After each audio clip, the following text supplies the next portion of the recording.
তো বিষয়টা হলো এই খরগোশ কুত্তার ভয়ে এখান থেকে পালাইতেছিল।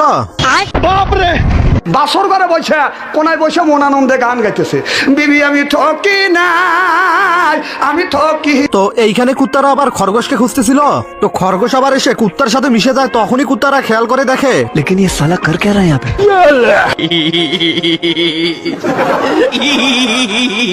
আপনার নাম যদি হয় বাদশা, তাহলে আমার নাম কি হওয়া উচিত? তখনই সেখানে শিকারি চলে আসে।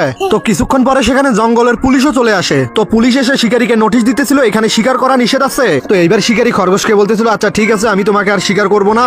এই কথা বলে শিকারী তো সেখান থেকে চলে যায়। তো এই খরগোশ আবার কুত্তাদেরকে বলতেছিল আমার আসল পরিচয় পাইলে তুই খারায় মুইটা দিবি, বহনের টাইম পাবি না।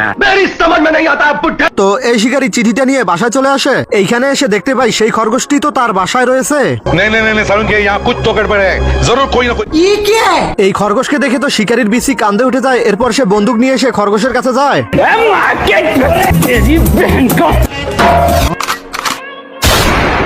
বলদে বন্দুকের মুখের ঢাকনা খুলে যখনই খরগোশের কাছে যায় তখনই খরগোশ তাকে বলে ডোন্ট ডিস্টার্ব, আমি এখন গোসল করতেছি।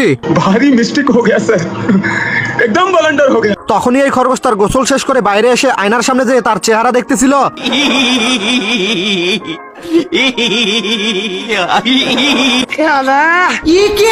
এরপর খরগোশ মেশিন নিয়ে তার দাড়িগুলোকে সাইজ করতেছিল।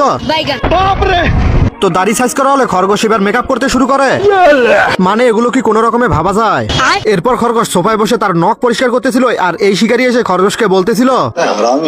তখনই খরগোশ লাফ দিয়ে উঠে বলে আমার আসল পরিচয় পাইলে তুই খারায় মুইটা দিবি, বহনের টাইম পাবি না। এরপর খরগোশ এখানে এসে টেলিফোনে কথা বলতেছিল। আমি নমাজ পড়ি, আচ্ছা 5 দিন হয়েছে আমি নমাজ পড়ি, খালি আল্লাহ নাম নেই, খারাপ কামে নেওয়া যান না। আমাকে 3 দিয়ে বিয়ে করছি, 3 দিয়ে। শিকারীর কথা শুনে খরগোশ তো ঘরের বাইরে চলে যায়। कैसा लगा मेरा मजाक? তো এই দুই টিকটিকি আসছে মুরগির ডিম চুরি করার জন্য। মানে এর লোভ মানতেছিল না, তাই সে লাফাতে শুরু করে। আর এখানে মুরগিরা এত রিল্যাক্সে দাঁড়িয়ে রোদ পোয়াইতেছিল। একেবারে কচি মুরগির বাচ্চা, বয়স কত? রং চংমা।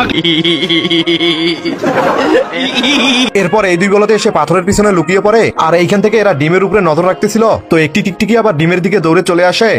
আগেই মাল আগে আগে আগে। এদের চিৎকার শুনে তো সেখানে মুরগি চলে আসে। তো সব মুরগি মিলে টিকটিকিকে, টিকটিকি তো কোনো রকমে সেখান থেকে পালিয়ে যায়। আগেই মাল আগে আগে আগে। তো সব মুরগিরা আবার এই টিকটিকিকে ধরে ইচ্ছা মতন গণধোলাই দিতেছিল। তখনই এই মুরগিরা পিছনে খেয়াল করে দেখে একটি বড় টিকটিকি আবার মুরগিদের দিকে আসতেছিল। এত বড় টিকটিকিকে দেখে মুরগির তো বেশি কান্দে উঠে যায়। আমার মাফ করে দেন হুজুর, আমার এই টিকটিকির চিৎকার শুনে সব মুরগি ভয়ে সেখান থেকে পালিয়ে যায়। আর এত সোজা ডিম পেড়ে দেয়।